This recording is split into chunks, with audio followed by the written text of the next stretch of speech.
I think that's some of it. Also, he's chairman of TICFA, I should say, which just had their big event yesterday. All right, let's get into it. I think, look, we have a number of people on the webinar, and normally I would start with kind of what happened first, but I'm going to do it backwards. And I want to talk about where we want to go, and then maybe we could talk about kind of what happened. And maybe where we want to go will help answer what happened a little bit.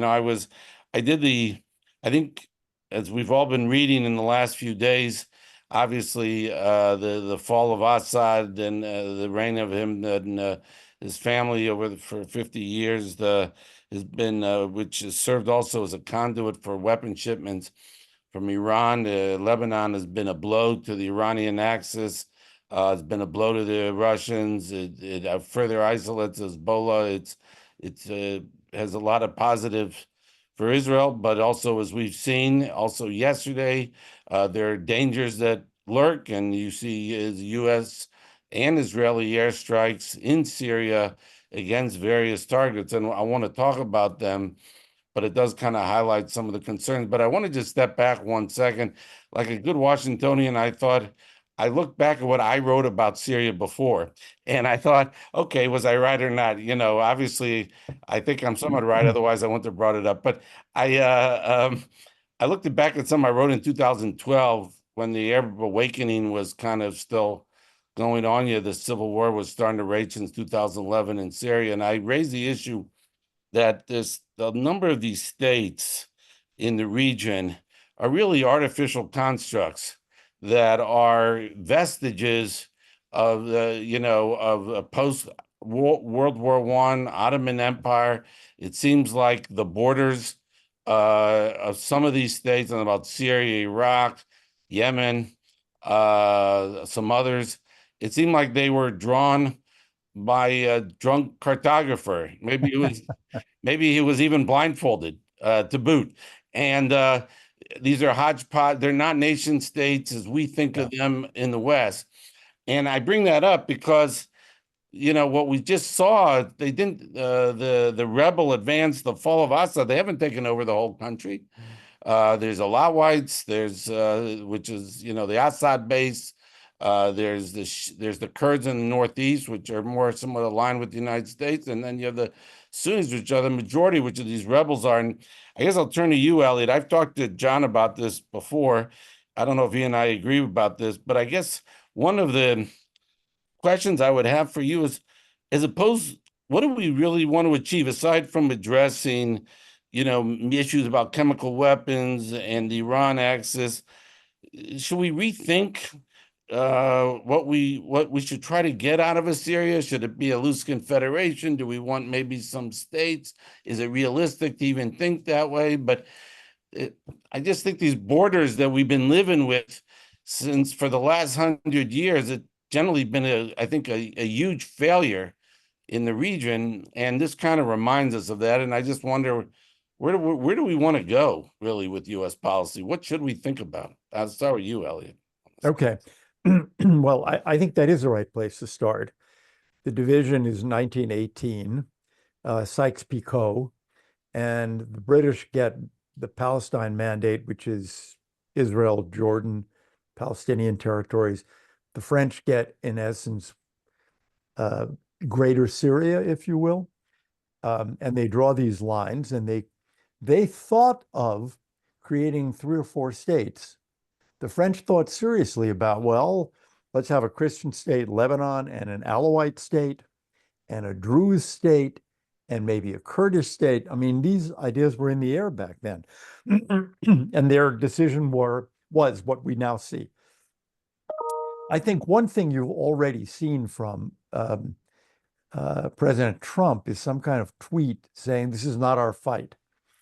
And I think the notion that he will expend even a lot of diplomatic energy and capital to answer your question, I think is unlikely. That is, to put a huge American effort into saying, no, the unity of Syria is critical. I don't think that's likely to be his view.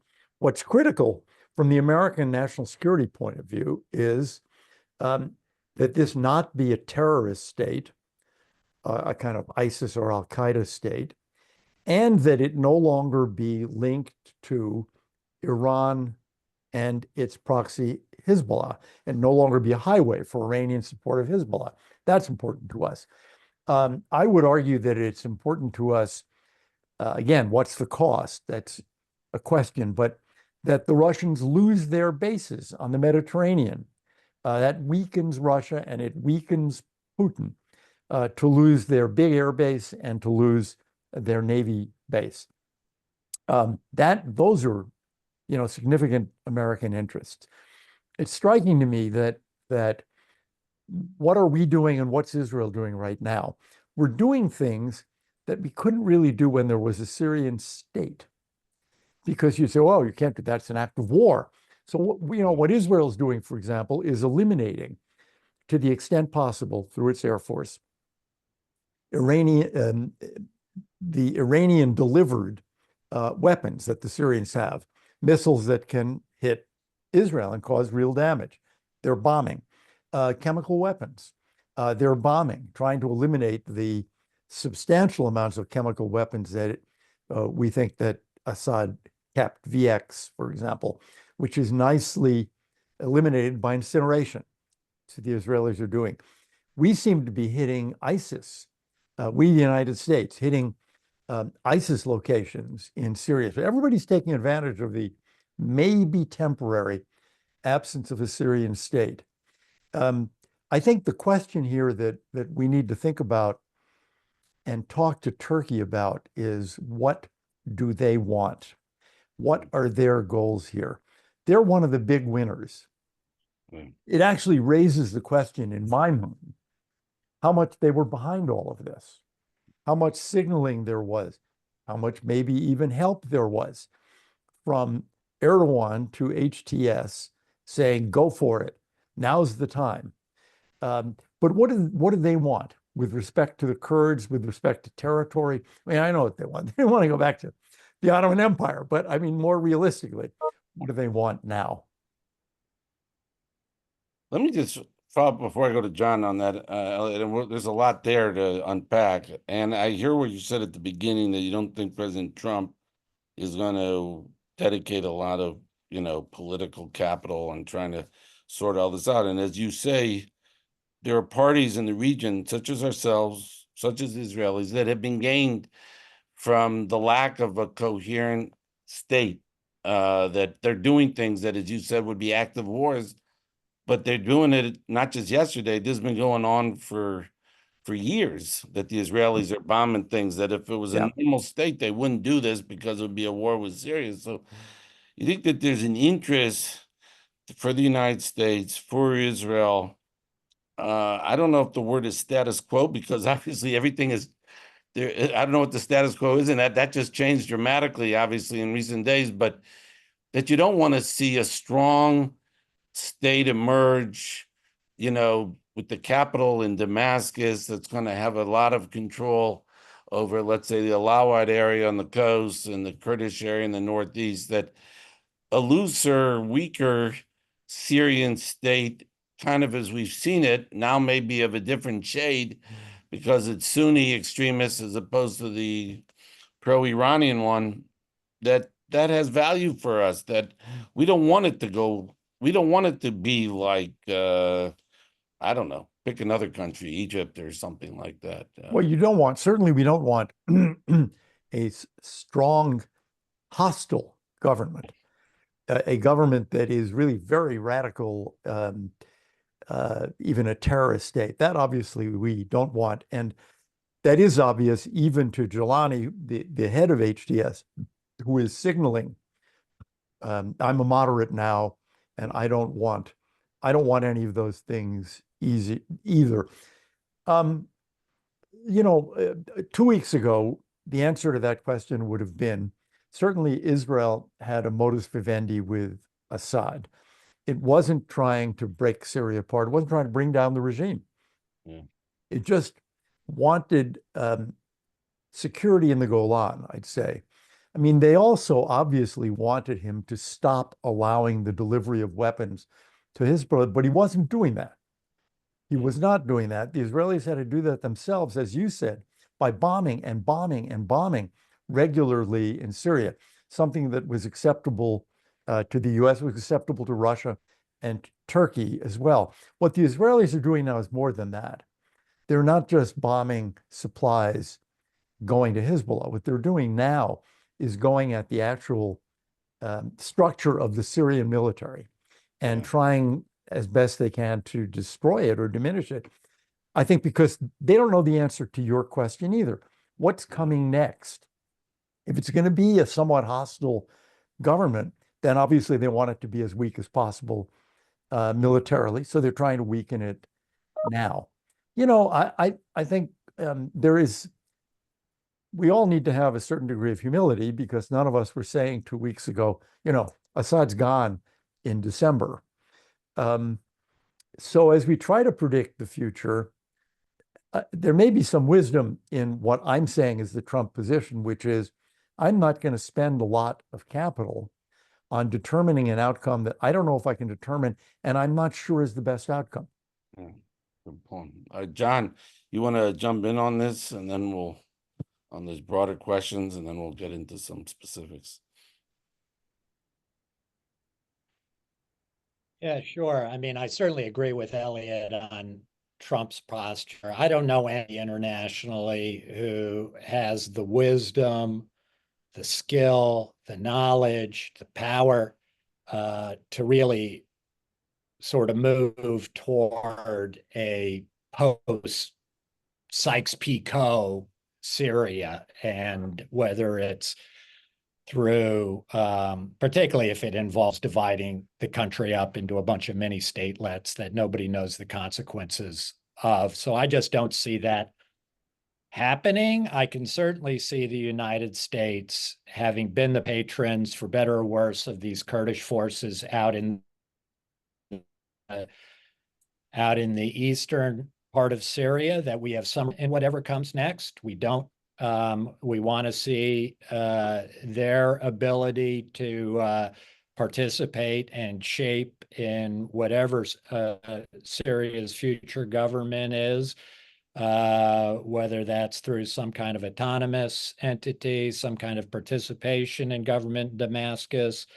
I think we need to use whatever leverage we have. And I think it's important to understand, because I think there will be a fight for Trump's mind about how quickly we pull our forces out of eastern Syria. He's going to have people speak to his ear, including, I can imagine, the Turkish government, telling him, Mr. President, we've got this for you. We understand you don't really have any real skin in this game inside of Syria. So why don't you do what you kind of wanted to do 5 years ago during your first term, get out of Syria, and we'll take care of the rest.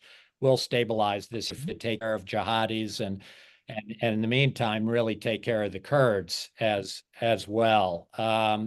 Versus those other people who say, okay, we've got a presence there. We understand we want to get out, but right now we control those key access points of the Iranian land bridge. We're in control, together with our partners on the ground. We control a lot of oil resources and other agricultural lands inside of Syria, and we ought to use that leverage to our best advantage to at least make sure some of our minimal interests in a future Syria get respected and get taken into account. But I'm not sure I see us doing a lot beyond that. And my own sense is that our biggest priority remains Iran and Russia. This game is not over yet. They've really had serious setbacks in Syria. And I think our focus right now has to be on consolidating and advancing that strategic defeat of our most important and dangerous adversaries in the region right now. And I should say that I think that includes the Iranian nuclear program right now. I know that's beyond this discussion at the moment, but I just, if you look at how bad the Iranians are on the defensive right now, how much of their deterrence they've lost, how much of the strategy of the Ring of Fire has been defeated here. This is a major additional blow, the loss of the Assad regime, the loss of the land bridge to Hezbollah and to Israel's borders. They don't have a lot of other options now. They lay defenseless. They don't have their air defenses anymore. Their missile program has been badly hurt. They've had dramatic increases, which hasn't gotten a lot of attention in their nuclear program in just the last several weeks in terms of the number, thousands and thousands of advanced centrifuges that have been in place, their capacity to rapidly, dramatically increase surge of highly enriched uranium, to build up their stockpiles and move quickly to some secret site to develop a bomb. I think there's got to be a great temptation in Iran now to do that. And I think, we're in this very difficult situation right now in the United States, an odd situation where we have obviously a lame duck president, but he looks even weaker than that. At the same time, you have an incoming president who's not president yet, who in part is acting often as if he is the president and making declarations about U.S. policy and meeting with foreign leaders. So we're in this odd situation where it's not exactly clear what U.S. policy is at a time of enormous flux, great opportunities to further weaken our worst adversaries in the region, maybe establish something slightly less threatening in Syria, but most importantly, that Iranian nuclear program that I just hope somehow we can get our act together with the Israelis to figure out what we do about that, because there are some unique opportunities that I think are available that if we miss them, we may not have another opportunity to get this job done on what everybody believes has been the most important national security imperative for America in this region for a long time, which is preventing Iran from becoming a nuclear weapon state. Can I just jump in my couple of points? One, I hope that the government of Israel is talking to Trump's team now about Iran in exactly those terms. There are a lot of Trump people around the Middle East talking to other governments. Parenthetically, every one of them is violating the Logan Act. I mean, it's illegal to be negotiating with foreign governments that way. Not that anybody's ever prosecuted, but I worry that in his effort to diminish our commitment there, President Trump will do what many of his predecessors have done, which is to abandon and betray the Kurds. If I were talking to President Trump, which I am not, what I would say to him about pulling out our roughly 1,000 troops there, it's really small numbers, is that their prime purpose is ISIS. Right. It's to fight ISIS, it's to contain ISIS, it's to help prevent the release of thousands of captured ISIS terrorists. And I would say to him, Mr. President, if you pull those guys out, and there is a terrorist attack against Americans by one of those guys, you're going to be blamed. It's not worth it. Just keep them there. And I hope somebody is saying that to him. Yeah. By the way, I do think I was in Israel last week. I do think, Elliott, there's conversations where they're already having, I think, with the incoming Trump administration on this. I don't think it's just among the politicians. You could feel it among the senior military people.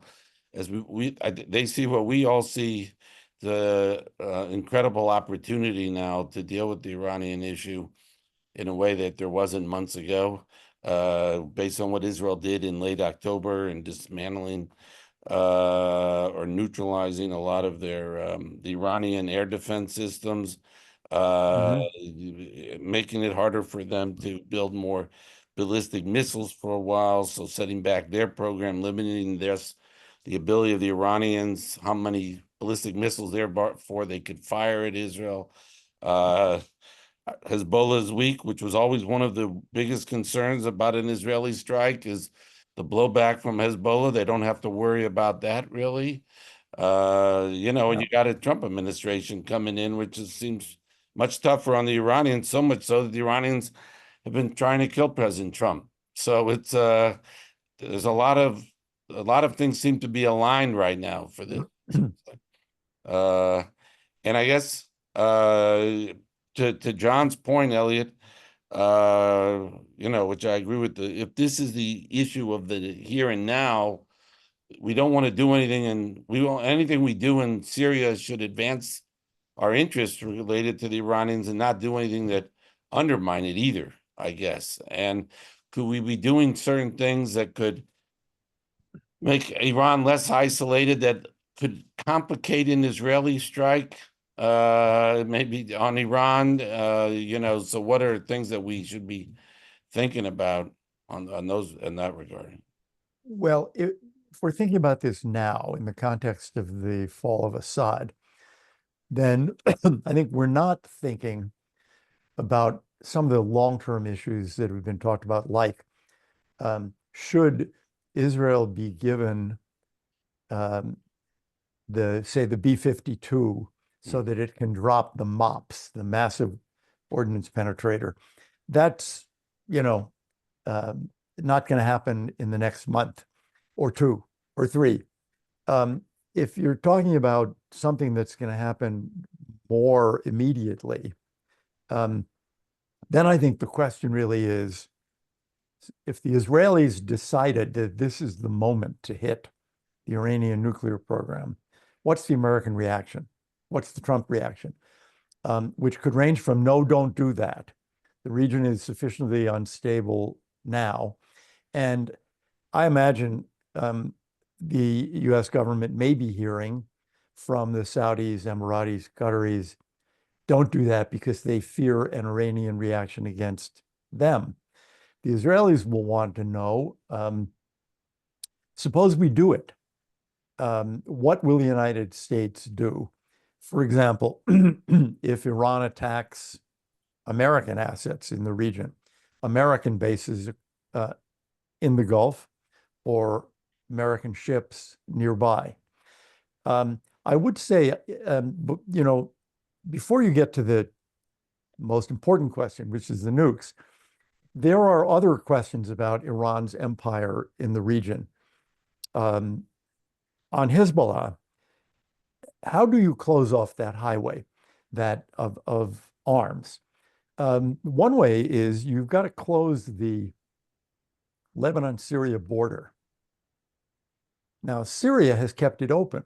That is open. Assad kept it open for use by Iran to deliver arms to Hezbollah. Well, who's going to close it now? We're talking to the Lebanese now about policing that border. Is the LAF going to do it? If it gets through Syria to the Lebanese border, who's going to police that border? And that's something I think we should also be talking about first with as part of the Lebanon deal. But if there is a government in Syria, and it's not clear there's going to be one, can somebody talk to them about the territorial integrity they're theoretically protecting? Will they police their border so that foreign arms are not coming in and through? Secondly, the Houthis. There has been an uptick in American military attacks on the Houthis in the last, 2-3 weeks, let's say, since the election, really. So let's say a month. Will that continue? Will that increase? I would hope so. Our ships have been sitting ducks, and General Carrillo, the head of CENTCOM, has complained about it. It's just, we've been lucky that we've been able to shoot down the Iranian ordnance, those missiles that the Houthis have been shooting at American ships. I would hope we'd step it up, and the message to Iran should be, okay, you lost Hamas. In large part, you lost Hezbollah in large part. You've lost Assad completely. Now we're going to take out the Houthis as a significant part of your empire. That means hitting the Houthis. I think one other thing it means is talking to Oman, because there are still land routes, as I understand it, through which Iranian weapons get to the Houthis via Oman. They should police that up, and they should just stop it dead. Then you get to the ultimate question about the Iranian nuclear program. As John said, it's growing fast. I mean, the IAEA, I guess it was last week, talked about very significant increase in the amount of uranium being enriched to 60%. And it is a fact that no country has ever enriched significant amounts of uranium to 60% without building a nuclear weapon, because that's why you enrich to that level. I think they said they can increase it by 8 times per month now, 8 times the amount of 60% uranium stockpiles they're going to be building. So it's very dangerous. Mike, the two other points that I build off of Elliott's continuing, American focus beyond preventing, ensuring that Syria doesn't explode outward and threaten Israel and Jordan. But in terms of weakening the Ring of Fire, I do think that this Iranian imperial project has been, with Hezbollah weakened this way, has been shown to be so hollow, so incapable when the chips were down of coming to save really their most important Arab state ally for the last 40 years, a state that was with them during the Iran-Iraq war with Hafez al-Assad, the father, that they were not able to do anything when this house of cards began to collapse, that the rest of the region sees that Sunni and Christian and more pragmatic, moderate Shiite elements around the region see that. They see it in Lebanon in particular, where Hezbollah has been weakened, and they see it in Iraq, where the government has been completely plagued by these Iranian-backed militias inside of Iraq that are attacking Israel on a fairly regular basis with drones. So what, if anything, is going to happen in those populations as they see this Iranian weakness, this Hezbollah weakness, a sense that these militias in Lebanon and Iraq may be really on their back foots and on the defensive? What are those populations going to do? And what do we do, if there's anything we can do to assist that at an acceptable cost to really set back the Iranian imperial project further? On the Houthis, I just point out that even today, there was a drone that hit an apartment building in Tel Aviv or in southern Israel, thankfully causing no casualties or real damage, but that again was launched, they believe now, from Houthi territories. So this is a problem that I think I cannot imagine Trump getting the word from the United States Navy and CENTCOM that essentially a mission of the United States Navy contained, implied in our Constitution, that we actually keep open the freedom of the seas for commerce, that we're being defeated by this ragtag group of Iranian-backed rebels in the Red Sea, the great United States Navy. I think Trump will just say that's completely unacceptable. What is it that we need to do at an acceptable military cost to put an end to this? By the way, when I was in Israel, I was surprised. One meeting I had with the senior Israeli general, he started off with Yemen, as he didn't start off with Iran. He started with Yemen and said, "This is just it's a shame. I mean, look, this is a signal to the whole region that the United States can't even keep the sea lanes open." In, as you point out, John, in the face of this ragtag force, and I agree with you. I think that they'll need to do that. I'll just point out one thing I just want to mention also with Elliott just mentioned about blocking off that border of the Lebanon-Syria border. I mean, one of the ways one could have possibly helped block off was with the Russians. Well, they're weakened. They're leaving Syria. It seems like, or their position is certainly diminished, so they're not able to do it, even if they would have been incentivized to do it. And I want to then get to, and I want to talk about Iraq and Jordan, but I want to just mention something that the Israelis did. We also, maybe Netanyahu gave this video speech from the Golan. Israel moved in to this buffer zone area from the 74 disengagement. Maybe, Elliott, you could explain. I don't know if they've taken over that whole buffer area. I think it's a couple hundred square kilometers. I see the Egyptians are already making some criticism of the Israelis on this,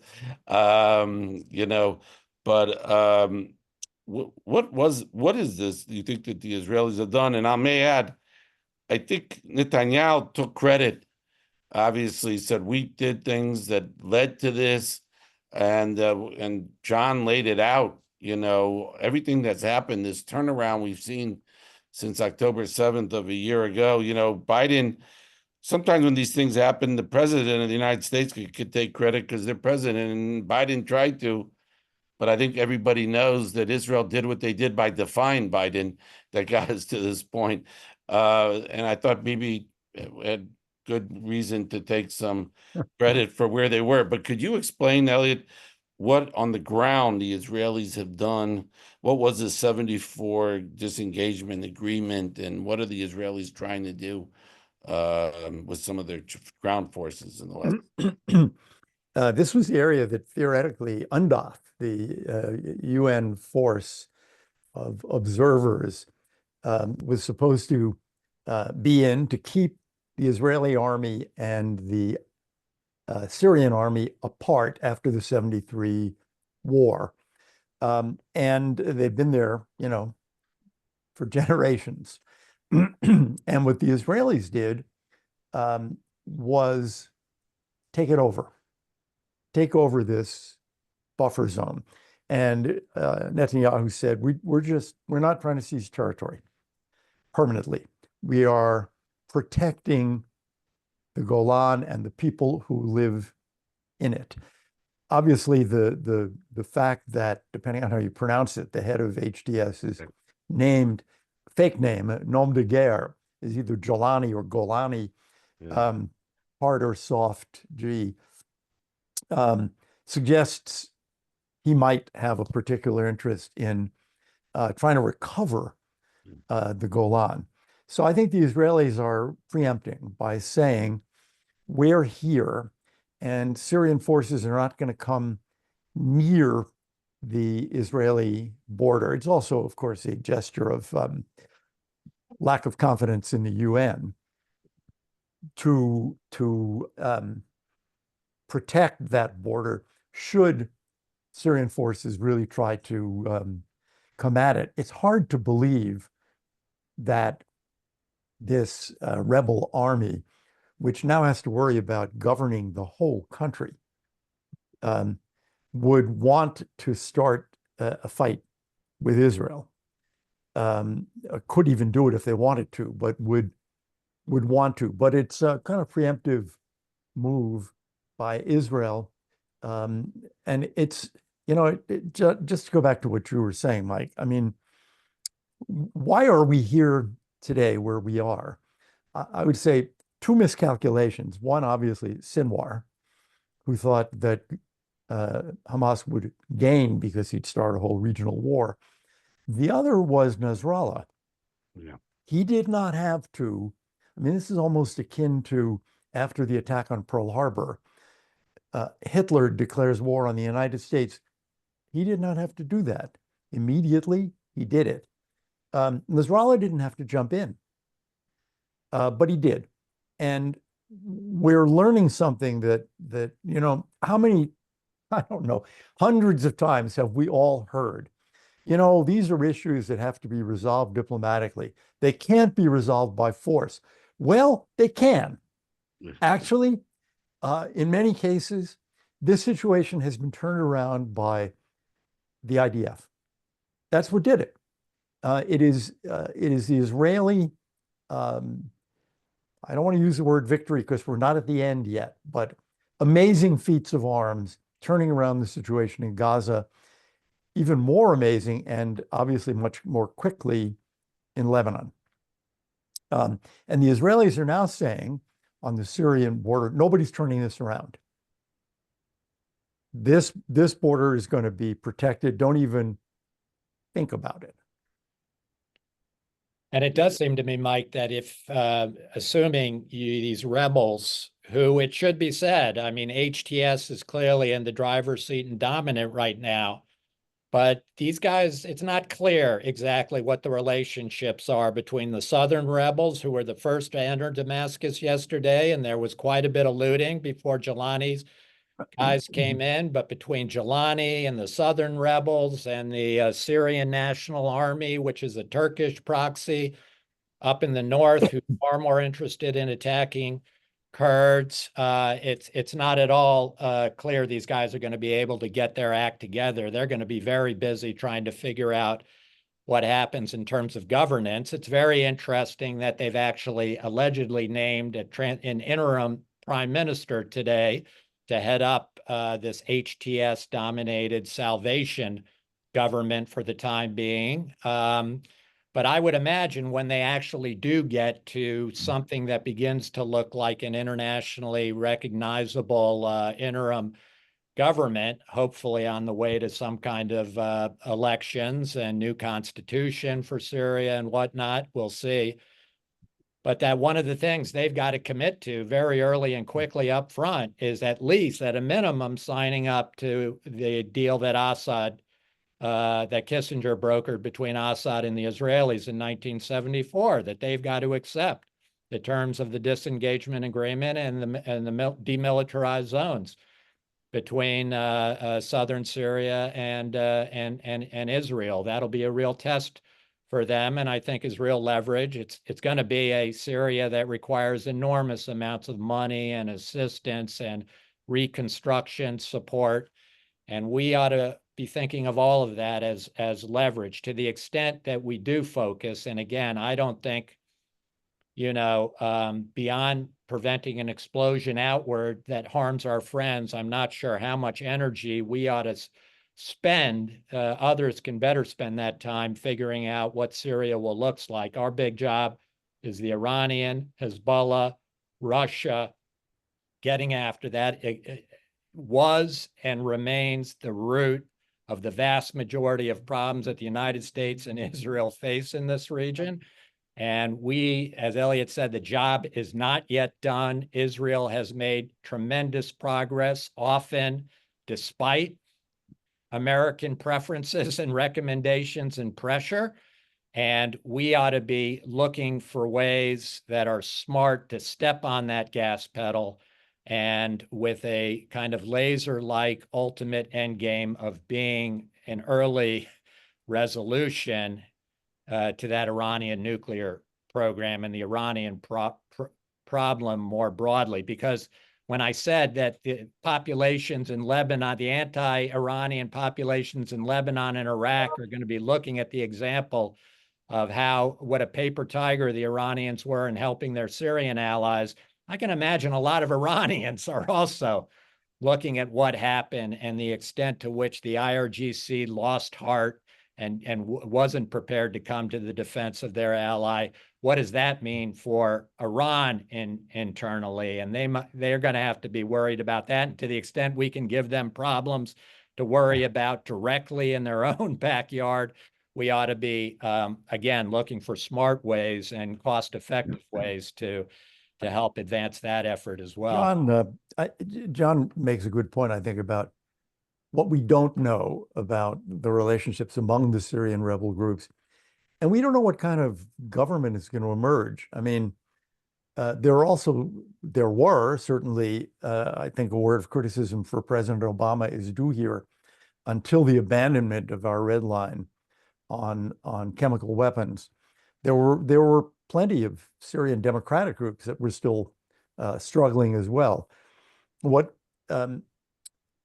these rebel groups are certainly going to need, as John said, is reconstruction help, money.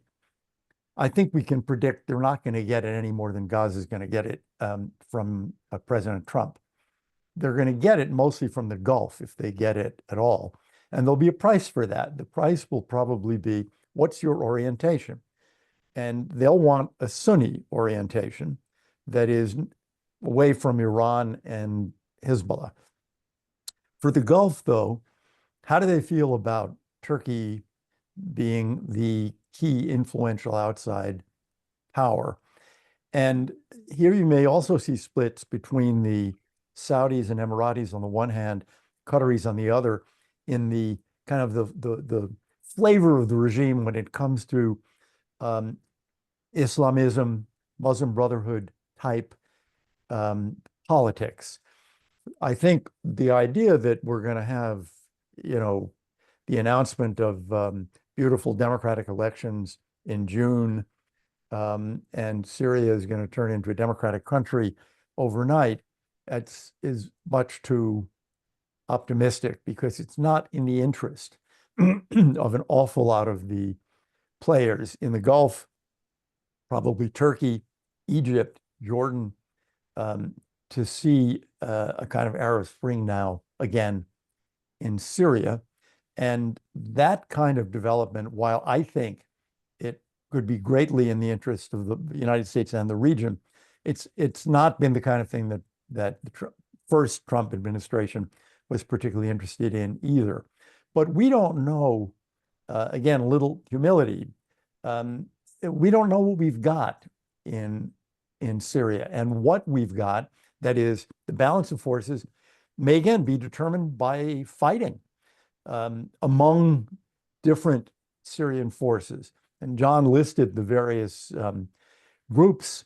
Those that are related to Turkey may be getting significant amounts of help from Turkey in the coming months. What's the Trump position going to be? Are we going to leave? Are we going to continue to support the SDF, the group that we've supported? Unclear. Yeah.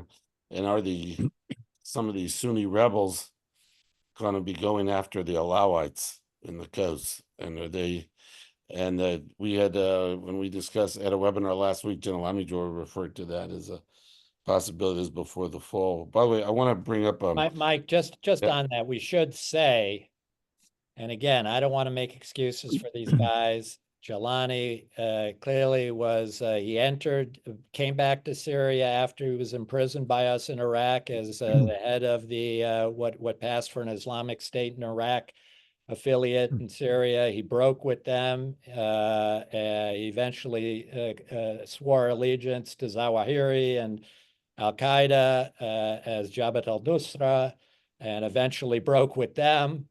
And then that was about 2016, 2017. But now he's got a 7-year track record of declaring himself not part of the global jihad, that he's part of a Syrian Sunni Islamist project, nationalist project inside of Syria. He's had some governance inside of Idlib province, which is where they've been effectively since 2020. And he's got a track record of having a technocratic government that provide minimal services, didn't attack Christians and Druze and other minorities, but didn't make them part of any democratic government either. They were clearly second-class citizens. But since his descent now into Damascus, all along the road, he's been issuing proclamations to every single minority population he can find that they need to be, as long as they defect from the regime, that they'll be protected, their property, governmental institutions should be protected.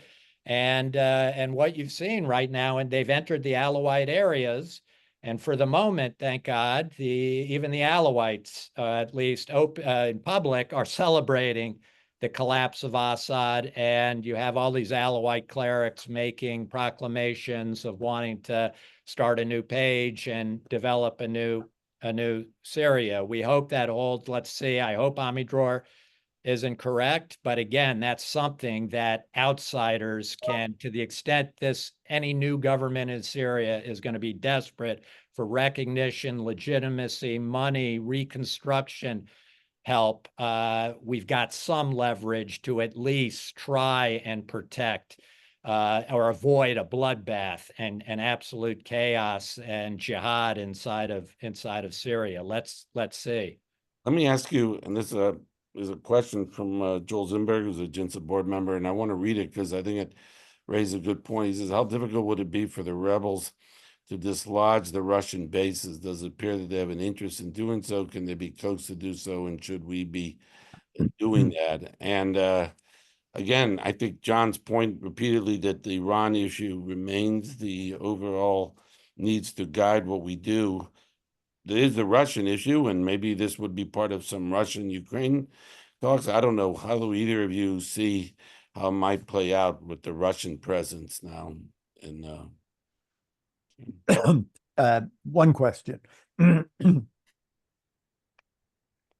With their main focus presumably being on consolidating control inside Syria, do they want to take on the Russians? I mean, why do that in week one, or week two in power, and make a real enemy out of Putin? Could they expel the Russians? Yes, they could. I mean, I don't even mean physically. They could announce no foreign bases in Syria. None. We don't want, it's not anti-Russian, no foreign bases. This is our country. We're not going to. Now, that's there are many countries that have that view. And if they take that view and say, we understand that they need time to get their stuff out, but it's got to start now, I think Putin actually would have to comply with that. If they've got the guts, they can go to the UN, and make it a big deal that we don't want foreign bases here. We want these foreigners out of our country. Now, of course, that's a tough thing to do if you're focusing only on Russia. Well, what about the Turks? What about the Americans? It could be an interesting long-term position for them to take to get everybody out. But partly, I think this depends on what they're hearing from the people to whom they're speaking. One question, when will they be speaking to the United States? I mean, HTS is on the terrorist list now. Do we take it off? Is there enough evidence to do that? Even if they're on the list, there are ways of sending messages, and we are told in the newspapers that messages are going back and forth. So what are they hearing from the Gulf Arabs? What are they hearing from the Turks about those Russian bases? It's certainly plausible to me that they could get rid of those Russian bases if they want to. It's just not going to happen instantly. I would just, the Russians have evacuated a lot of stuff already. It's not clear how many ships they have in port anymore. They've moved them all out into the Mediterranean. They've taken a lot of military equipment on flights back to Moscow over Turkey. So I think it's already thinned out considerably. No doubt the Russians would like to negotiate to keep those bases. They've got I don't know how important an asset it is, and it would be a bad look for the Russians to give Assad back to a new Syrian government to face justice inside of Syria. I doubt Putin would do that, but is he in exchange for maintaining a Russian position inside of Syria? The Russians have already allowed the Syrian embassy in Moscow to fly the flag of a free Syria. So they're eager to probably maintain some kind of relationship and keep those assets there. My own preference, strong preference as an American, I don't know how much influence we have over this, but as Elliott says, we've got things, again, our position in Eastern Syria, the extent to which we can take people off of terrorism lists, that we can encourage Arab partners to really get deeply engaged, participating in the reconstruction of Syria and others, that we've got leverage. And my preference would be to get the Russians out. I want to see the Russians defeated there. I want to see their position in the Middle East eliminated. Yeah, I mean, it is worth saying. You think of, say, American bases in the Gulf. What are they there for? They're protecting countries from Iran at their request. The Russian bases do nothing for Syria. They're not protecting Syria from anything. They are a way for Russia to show international power and influence. They do zero for Syria. which is a good reason for Syria to get rid of them. I mean, they do worse than zero, Elliott. They were an instrument of absolute brutal suppression and murder of It's true. Syrian civilians over the course of at hospitals. least 2015. Yeah. The bombing of hospitals, they've, it pales in comparison to what Hezbollah and the Iranians and Syrians themselves did, but the Russians were absolutely critical instruments of continuing this misery. And believe me, these scenes of these prisoners coming out of these hellholes, these dungeons in Syria, that some people have been there 30, 40 years. This raises a very interesting question of what I guess we can call transitional justice. Which has happened in a lot of countries that have changed regimes. What do these rebel groups want to do? I mean, are they going to ask for Assad back? There were many, many people complicit in the, unbelievable brutality of the Assad regime, going back 50 years, but even in the last few years. Are they going to ask for war crimes trials? We ought to find that out very quickly. By the way, Mike, it is interesting that at least at the moment, probably Bibi Netanyahu is at least legally barred from far more countries than Bashar al-Assad, who obviously killed at least 600,000 people, emptied his country of maybe another 6 million others internally displaced. If you really want to talk about crimes against humanity and war crimes, you ought to be looking at Assad, and yet he's still untouched by the great international criminal court, as far as I know. Yeah, well, he's not Jewish, so that's in his favor.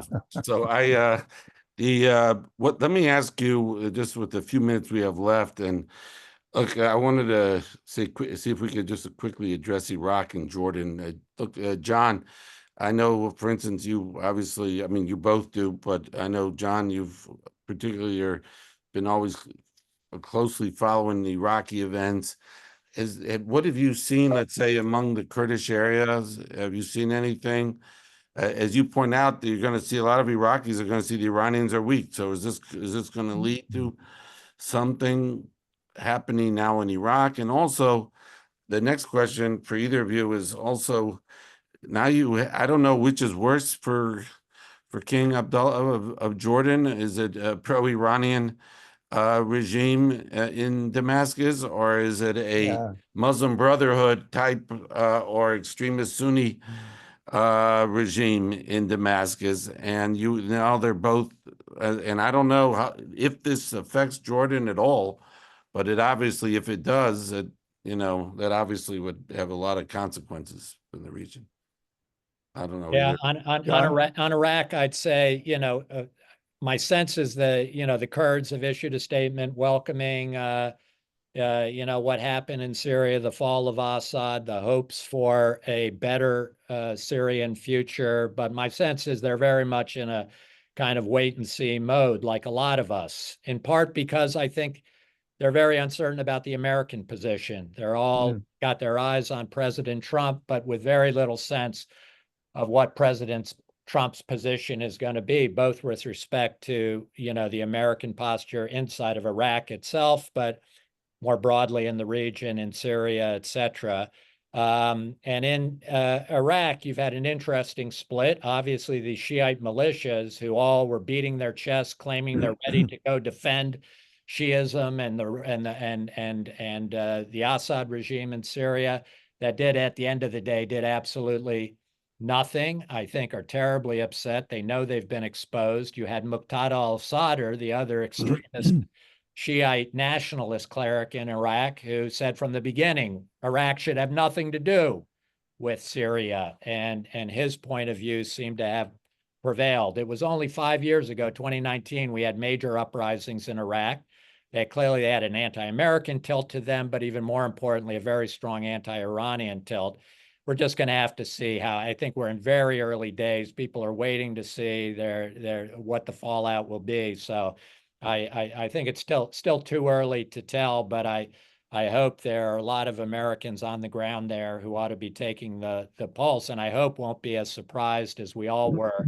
As Elliott says, till 2 weeks ago, all of us, Israel, the United States, all of the Arab countries, were zooming toward Assad as the inevitable future of Syria that we would have to make our amends with. And now we're in a totally new day. We got that terribly wrong. We didn't see it coming.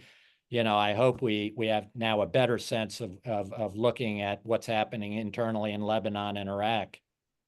I just a word on Jordan. I think you're right, Mike, that this is a difficult one for the Jordanians because, like the Israelis, they had a modus vivendi with Assad. If you're going to get a radical Sunni, Islamist Sunni government in Iraq, does that strengthen the Muslim Brotherhood forces in Jordan against the king? It certainly does in some sort of amorphous sense, as in Iraq. But will the new authorities in Syria be willing to say, we have nothing to do with that, we're worried about Syria? And again, that's something where if they want foreign help, particularly foreign recognition, foreign money over time from the Gulf, from the Emiratis and the Saudis, certainly, they ought to be willing to stay out of Jordanian affairs. Whether the Qataris agree with that is a different question because, of course, they're much closer to the Muslim Brotherhood. So we could see some split there. Okay, well, look, I think we run out of time. I know I could continue this conversation. I'd be interested in, but I want to thank you both. I also want to, we have a extra treat. We have Elliott twice this week.